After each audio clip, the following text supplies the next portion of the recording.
Lundi 8 février, bonsoir à tous, bienvenue dans l'actualité ce 20h sur RTI 1. La classe politique ivoirienne rend hommage à un des siens. Il s'en est allé le vendredi 5 février dernier à l'âge de 82 ans. Laurent Donafologo, figure quasi incontournable de la scène politique, a été ministre sous les présidents Félix Houphouët-Boigny et Henri Konan Bédié. Dans l'Agné-Bichiassa, le programme Emploi Jeune vient d'octroyer 319 millions de francs CFA à 710 jeunes porteurs de projets. Plusieurs secteurs d'activité sont concernés, notamment l'agriculture et la restauration. Le conseil régional bénéficie également d'une enveloppe de 100 millions de francs CFA. Journée internationale de lutte contre les mutilations génitales féminines. La Côte d'Ivoire fait le bilan sur les actions menées ces dernières années afin de freiner ces pratiques en tout point néfastes. Le gouvernement réitère sa ferme volonté et son engagement dans cette lutte en faveur de la femme. Et puis en République démocratique du Congo, les autorités sanitaires annoncent une résurgence d'Ebola. Une équipe d'épidémiologistes dépêchés sur place par l'OMS à la suite d'un décès confirme. Merci de nous rejoindre ce soir encore pour l'information sur RTI 1. L'annonce de son décès a créé l'émoi au sein de la classe politique. Laurent Donafologo, ministre sous les présidents Félix Houphouët-Boigny et Henri Konan Bédié pendant plus d'une décennie, s'est éteint le vendredi 5 février dernier. Celui qui a été 10 ans durant secrétaire général du PDCI s'est retiré de la vie politique depuis 2011. Alexis Ouedraogo nous propose l'hommage qui lui a été rendu par les politiques. La vague d'émotions et d'hommages continue d'enfler après le décès de l'ancien président du Conseil économique et social. Sur la scène politique, le PDCI-RDA, dont il fut l'une des plus grandes figures, reste ému. La Côte d'Ivoire perd aujourd'hui vraiment un grand homme qui a des qualités vraiment hors normes, un grand disciple vraiment du président Houphouët-Boigny. Et il a été même, je dirais, le précurseur de l'oufouettisme, parce qu'il était le chantre, je dirais, de l'oufouettisme, et il a été rattrapé, je dirais, plus tard, de tous les partis en Côte d'Ivoire, qu'ils soient de gauche ou de droite, tout le monde se reconnaît dans l'oufouettisme. M. Fologo y était déjà. Au rassemblement des oufouettistes pour la démocratie et la paix, l'on se remémore la démarche de paix, de conciliation de celui qui avait fait d'Houphouët-Boigny son modèle de vie. Avec le président Laurent Donafologo, j'ai beaucoup appris sur la vie d'Houphouët. C'est donc pour nous, au RHDP, un oufouettiste, un des grands disciples de l'oufouettisme qui s'en est allé. La Côte d'Ivoire vient de perdre un grand serviteur de l'État, qu'il repose en paix, mais que sa mémoire aussi puisse accompagner la Côte d'Ivoire dans le renforcement de sa cohésion sociale. Au Front populaire ivoirien aussi, moment de tristesse, le secrétaire général du parti salue la mémoire de l'homme de paix. On a appris avec beaucoup de consternation le décès du président Donafologo. Et en ces circonstances douloureuses, le président du Front populaire ivoirien, le Premier ministre Pascal Affi-N'Guessan, et tout le parti tiennent à rendre hommage à ce grand serviteur de l'État de Côte d'Ivoire qui a su à tout moment mettre en avant l'intérêt national et la cohésion sociale. Laurent Donafologo était aussi un homme de plume. Journaliste, il a été le président de l'UPF. L'Union de la presse francophone le témoigne. Il faut dire que Laurent Donafologo a été un artisan actif de la création et de l'implantation de l'Union internationale de la presse francophone en Côte d'Ivoire. Il en a été le président national, donc de la section ivoirienne, pendant de longues années. Et ce qu'il faut ajouter de très important, c'est que M. Fologo a même été le président international de l'UPF entre 1975 et 1978. Pour sa mémoire, il est extrêmement important de relever ce fait de sa vie professionnelle de journaliste. Laurent Donafologo s'est éteint le 5 février dernier. Il était âgé de 82 ans. La scène politique pleure Laurent Dona-Fologo. L'homme avait été un fervent militant de la paix et pour la consolidation de cette paix tant recherchée, les initiatives se multiplient. À la Fondation Félix Houphouët-Boigny pour la recherche de la paix de Yamoussoukro, acteurs politiques, chefs traditionnels, guides religieux se sont réunis avec le ministre de la Réconciliation nationale. Il a été entre autres question des futures élections législatives. Soro Corona. Fondation Félix Houphouët-Boigny pour la recherche de la paix, lieu idéal de la tenue de la journée de réflexion et d'échange pour la réconciliation et la paix.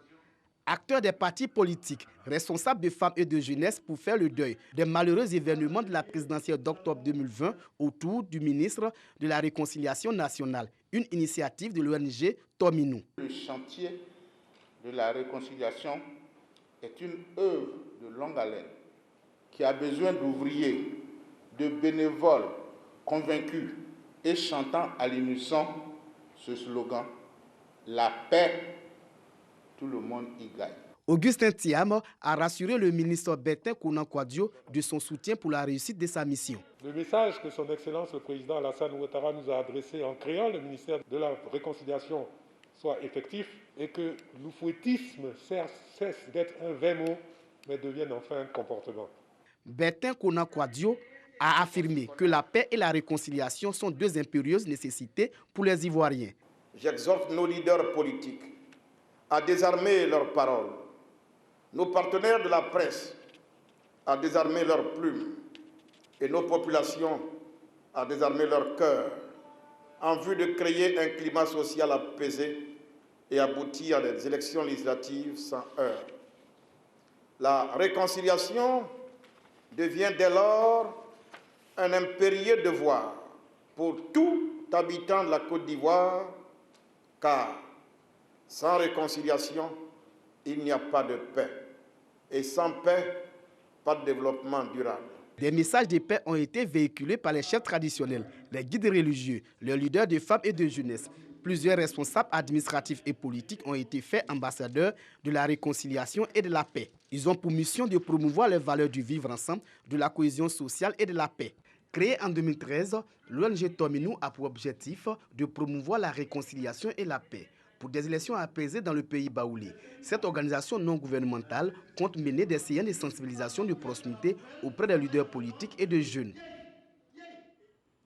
Autre initiative pour le renforcement de la cohésion sociale, le médiateur de la République a installé les comités de veille des villes de Daoukro et de Toumoudi.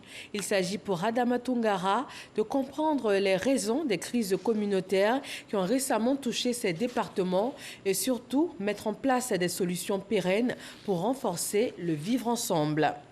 Dans le domaine de l'audiovisuel, le ministre de la Communication était face à la presse pour faire le bilan de la mise en œuvre de la télévision numérique terrestre.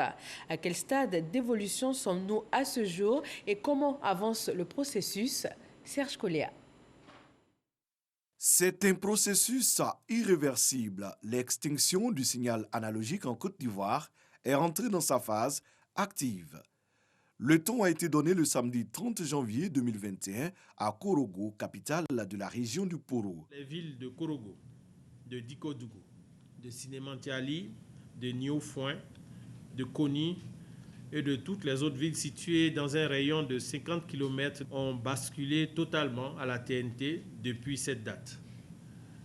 Dans cette zone, le taux de pénétration de la TNT dans les ménages est aujourd'hui de l'ordre de 80%. La région de la Maraoué, qui enregistre également un taux de pénétration satisfaisant, suivra celle du Poro. Pendant 9 longues années, la Côte d'Ivoire a déployé sa stratégie, avec notamment la création de la Société ivoirienne de télédiffusion, chargée de mener le processus à terme. 3 critères guident l'extinction du signal analogique. 1. La zone de couverture TNT de la région concernée doit être supérieure à celle de l'analogie. 2. L'implication des autorités locales et leaders d'opinion dans la campagne de communication de l'extinction du signal analogique doit être effective. Et enfin 3. La disponibilité des équipements de réception, c'est-à-dire antennes et décodeurs, dans la région doit être avérée. À ce jour, La télévision numérique terrestre couvre 72% du territoire. En 2021, l'ensemble du pays sera touché, ce qui permettra de mettre fin définitivement au signal analogique en vigueur depuis 1960. Insertion socio-professionnelle de la jeunesse, 710 jeunes de l'Agné-Bichiassa viennent de recevoir des fonds de l'agence Emploi Jeunes. Ces jeunes entrepreneurs exercent ou se lancent dans ces secteurs d'activité comme l'agriculture, la restauration ou l'élevage. Dizenguessan. Ils sont porteurs de projets dans l'agriculture, l'artisanat, la restauration, le commerce et les services. Ces jeunes de l'Agné-Bichiassa reçoivent des financements de l'agence Emploi Jeunes dans le cadre du programme AJ3. Au total, 710 jeunes de Tiassalé, Ndoussi, Sikensi, Rubino, Tabo, Azaguié et Agboville sont financés à hauteur de 319 500 000 francs CFA. Merci à l'agence Emploi Jeunes et à la COPEC pour leurs accompagnements constants et leur mise en œuvre de cette coopération. Notre reconnaissance va également au président de la République, son Excellence M. Alassane Ouattara, sans qui ces actions ne seraient possibles. Les cadres de l'Agné-Bichiassa appellent les bénéficiaires au sens de la responsabilité dans la gestion des fonds. J'ai l'intime conviction que la jeunesse de notre région prendra conscience des efforts consentis par le gouvernement pour leur permettre de mieux s'insérer et être autonomes dans la société, car l'avenir leur appartient. En plus de ces financements, Mamadou Touré, ministre de la Promotion de la Jeunesse et de l'Emploi des Jeunes, annonce la mise à disposition du Conseil régional d'une enveloppe de 100 millions de francs CFA pour le financement de projets en faveur des jeunes. C'est 100 millions de francs CFA que nous allons dégager très rapidement pour aider vous-même, le Conseil régional, dans l'encadrement des jeunes de la région qui veulent faire des formations et qui ont des projets structurants ou qui veulent s'installer à leur propre compte. Avant la remise des chèques, les associations de jeunes de l'Agné-Bichiassa ont échangé avec le ministre et sa délégation sur l'implication de la jeunesse dans le développement socio-économique de la région. Le ministère de l'Éducation nationale, de l'enseignement technique et de la formation professionnelle renforce les capacités opérationnelles de ses agents. Il a investi la somme de 990 millions de nos francs pour l'achat de 45 véhicules de type 4x4. Ils ont été remis aux structures sous sa tutelle afin d'accroître leur mobilité, améliorer l'encadrement, le suivi et aussi l'évaluation de proximité des agents sur le terrain. Sephora Zegui. C'est avec joie que les responsables des structures sous tutelle du ministère en charge de l'Éducation nationale ont reçu des mains de Kandia Camara, leur ministre, les clés de leur nouveau véhicule. Ce geste vient mettre fin à des années de difficultés rencontrées par les gestionnaires des structures décentralisées du ministère de l'Éducation nationale, de l'enseignement technique et de la formation professionnelle. Quand on n'avait pas les véhicules, on allait à moto souvent. Mais c'était difficile. Il y a des endroits où même à moto, c'était difficile de s'y rendre. Mais aujourd'hui, avec cette voiture, je crois que nous pouvons être partout et puis servi partout aussi. On pourra désormais encadrer plus efficacement nos collaborateurs qui en ont vraiment grand besoin. Vraiment, ça arrive, c'est un soulagement. Ce sont au total 990 millions de francs CFA investis par la tutelle pour l'achat de ces véhicules. À travers ce geste, Kandia Camara met en mission ses responsables pour que ceux-ci réalisent les objectifs qui leur sont assignés. Loin d'être un privilège, il s'agit là de les aider dans leurs tâches quotidiennes et à l'amélioration de la qualité de l'école afin d'apporter à chaque enfant de ce pays les conditions d'un apprentissage équitable et inclusif. Vous savez tous que nous avons des objectifs à atteindre et les performances que j'attends de mes collaborateurs et collaboratrices sur le terrain dépendent des solutions trouvées à leurs besoins et à ceux de leur structure. Depuis 2015, 353 véhicules sont mis à la disposition des structures décentralisées pour accroître la mobilité et améliorer les conditions de travail des gestionnaires. Dans la région du Gontougo, le village de Ngetiakro compte désormais un nouveau bâtiment de 3 salles de classe pour son école primaire. L'ouvrage a été réalisé par l'ONG Réseau Ivoirien du Développement. Mahama Traoré. Un bâtiment de 3 classes pour l'école primaire du village de Ngetiakro dans la sous-préfecture d'Apimadoum, département de Bondoukou. Un geste de l'ONG Réseau Ivoirien pour le Développement RIT, présidé par le colonel Martin Fofié-Kouakou. C'est une manière pour moi, modestement, de contribuer non seulement au développement de cette sous-préfecture, mais d'aider aussi à la formation des cadres de demain, car l'école reste, à n'en point douter, le meilleur moyen pour assurer une bonne éducation et une bonne insertion durable de nos enfants. En souvenir de ce qu'était l'ancienne école du village, les populations de Ngetiakro sont aujourd'hui soulagées et surtout reconnaissantes. Vous avez répondu favorablement à notre cri de cœur en trouvant l'ONG dénommée Réseau Ivoirien de Développement, RIDA, et des bienfaiteurs qui ont construit cette école. Maman sous-préfet, nous nous souviendrons toujours de cet acte de bonté à notre égard. C'est pourquoi nous avons décidé que l'école porte votre nom. Je prends l'engagement, au nom du ministre de l'Éducation nationale, de l'enseignement technique et de la formation professionnelle, de faire un bon usage de cette école à la satisfaction de Gontougo, du ministère de l'Éducation nationale, de l'enseignement technique et de la formation professionnelle et de la Côte d'Ivoire. C'est donc un bien cher que nous devons préserver jalousement. Vous devez en prendre grand soin pour que les générations futures puissent également en profiter. Des tables bancs ont été remis à cette école par le maire de Bondoukou et le directeur régional de l'éducation nationale. Le premier magistrat de Bondoukou a également fourni 5 tonnes de ciment pour la construction des logements des enseignants.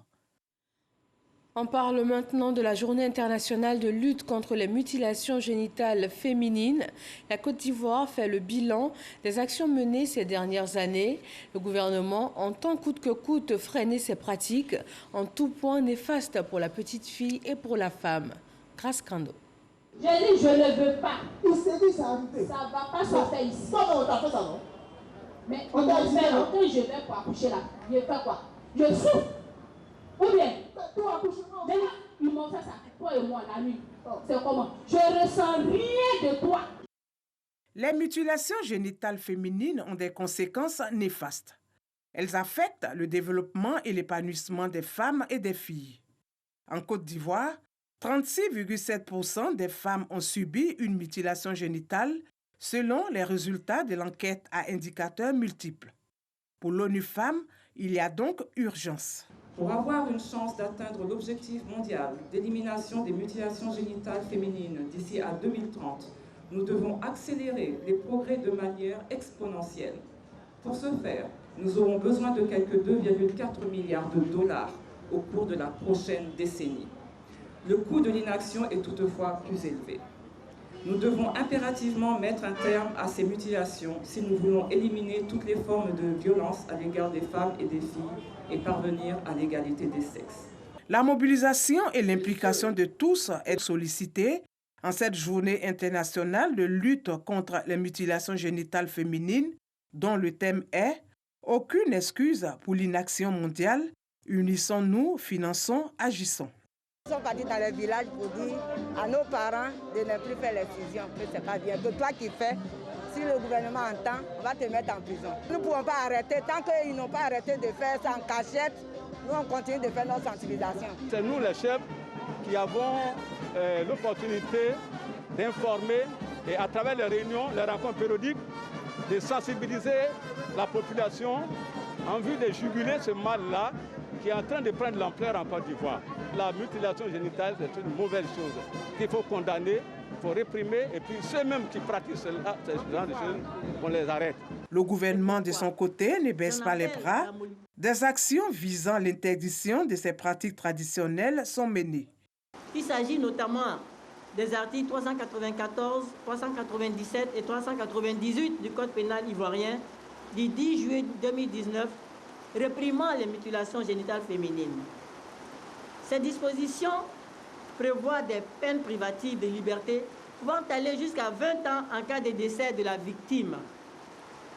Le ministère de la Femme a élaboré un plan national de promotion de l'abandon des mutilations génitales féminines et mis en place 68 plateformes multisectorielles de lutte contre les violences basées sur le genre sur le territoire national. Le ministère a mis à la disposition du public un service téléphonique d'assistance pour pouvoir dénoncer gratuitement et sous anonymat toute violence que subirait toute femme ou fille.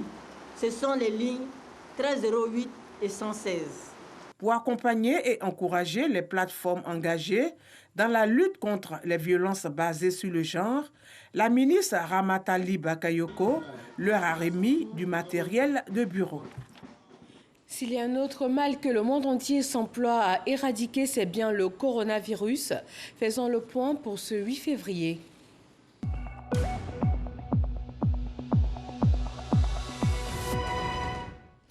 Le ministère de la Santé et de l'Hygiène publique rappelle que lutter contre la Covid-19 est une responsabilité individuelle et collective. 142 nouveaux cas ont été recensés sur 1845 échantillons prélevés. 3 personnes sont décédées du coronavirus.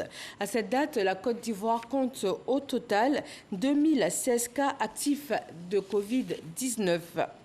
La République démocratique du Congo, également frappée par cette pandémie, connaît aussi une résurgence de la maladie à virus Ebola.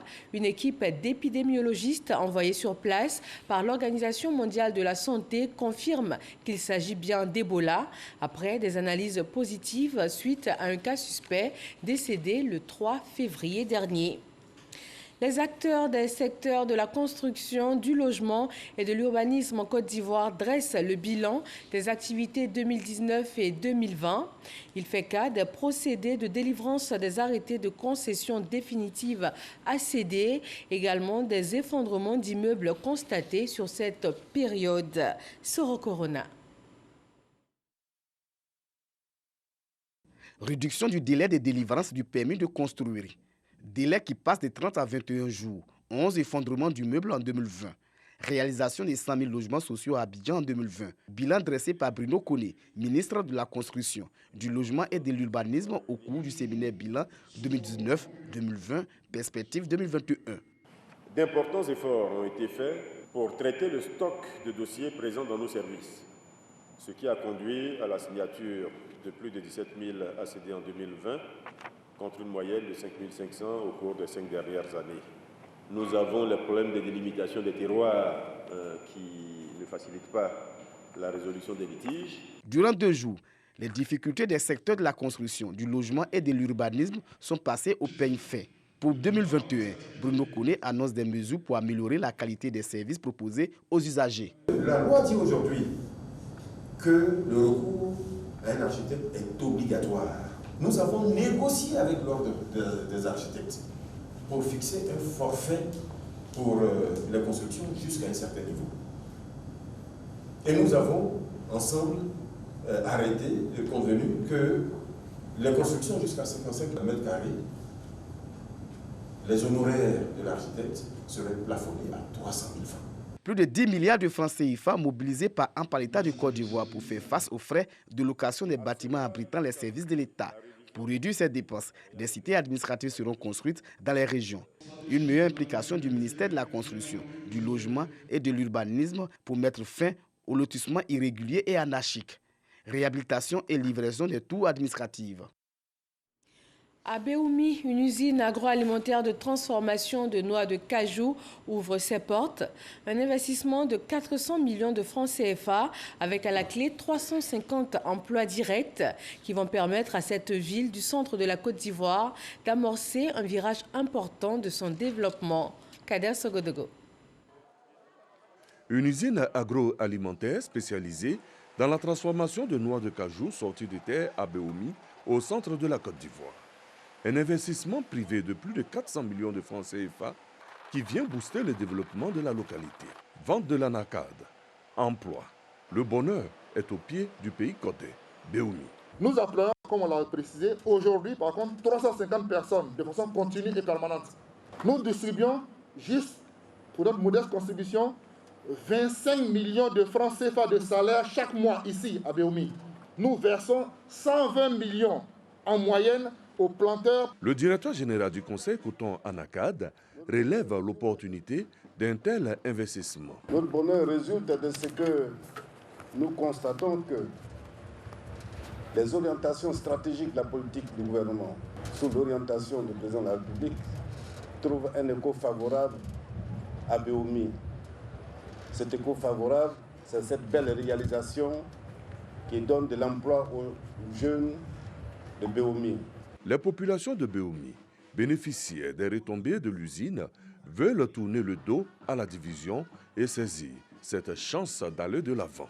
C'est ce qu'on attend de vous, malgré la politique, entendez-vous. Cette politique, c'est pour le pays, c'est pour votre région, pour le peuple congolais. Vous voyez, quand nous voyons ça, on sent le besoin de vivre. Ne vous dispersez plus. Prenez exemple sur votre frère, Sanogo. L'inauguration de l'usine agroalimentaire Foodsco de Béoumi était placée sous le parrainage du ministre des Affaires présidentielles, Téné Birahima Ouattara, représenté par son directeur de cabinet, Ali Cissé, qui a traduit la joie débordante du parrain de voir un jour nouveau qui s'élève pour Béoumi. Le groupement des professionnels miniers de Côte d'Ivoire mène des activités dans la droite ligne des projets de développement du gouvernement, notamment sur le plan social. Ces acteurs du secteur des mines ont tenu une assemblée générale. Les priorités de la nouvelle équipe dirigeante ont été dévoilées, développer le secteur et soutenir le gouvernement. Le conseil de gestion du Bureau ivoirien du droit d'auteur planche sur sa restructuration. Des réformes pour redynamiser le Burida après de nombreux remous. Des assises se sont tenues à Jacquesville, dans la région sud du pays. Serge Coléa. Face à la crise qui perturbe sa bonne santé, procéder à la réforme juridique, administrative et sociale, organiser la restructuration financière et informatique, veiller à la mise en œuvre par la direction générale des décisions prises et orientations données. Telles sont les missions assignées au Conseil de gestion et de restructuration du Burida, le Bureau ivoirien du droit d'auteur, créé en mars 2020. Pour atteindre ces objectifs, le Conseil a mis en place 3 commissions. Il est question aujourd'hui de soumettre à la validation du Conseil de gestion les résultats de leur réflexion. je voudrais féliciter, adresser toutes mes félicitations au Conseil de gestion et de restructuration. Ils ont tous compris l'enjeu. Ils ont pris à bras de corps le défi que nous avons lancé. Ils ont beaucoup travaillé, ils continuent de travailler, ils ont à cœur de redresser cette maison. Ces structures ont travaillé en étroite synergie pendant 6 mois. Je me réjouis de cet atelier qui nous proposera le nouveau Burida et j'ai pu m'assurer que la qualité des membres de ce conseil et de la direction générale nous donne l'espoir de la pertinence des conclusions de vos travaux qui aideront l'autorité de tutelle à prendre des mesures idoines pour le bonheur de tous. Il sera également question d'adopter un calendrier d'exécution des recommandations, de consolider les acquis de la direction générale et de corriger les faiblesses constatées dans le fonctionnement du Bureau ivoirien du droit d'auteur. Dans l'actualité internationale, pour la première fois, l'Organisation mondiale du commerce devrait être dirigée par une femme. La Nigériane Ngozi Okonjo est désormais la seule candidate. Sa concurrente, la ministre sud-coréenne du commerce, s'est retirée en fin de semaine et Washington a donné son feu vert. C'est le nouveau président Joe Biden qui a changé la donne. Son prédécesseur Donald Trump, hostile à l'OMC, bloquait la désignation de la Nigériane. La nomination à la direction générale de l'OMC nécessite le consensus des 164 pays membres. Et puis la Birmanie secouée par de nouvelles manifestations en opposition au coup d'État. L'armée menace les contestataires de représailles. La pression monte. La police fait usage de canons à eau dans la capitale. La loi martiale a été décrétée dans plusieurs quartiers de la deuxième ville du pays, le Royaume-Uni. L'Union européenne et 19 autres membres du Conseil des droits de l'homme de l'ONU ont demandé ce lundi une réunion d'urgence pour débattre de la situation du pays. Voilà, merci à tous de votre attention. Très bon début de semaine. Retrouvez l'actualité à 23h sur RTI 1 avec Marine Cognan. Bonsoir.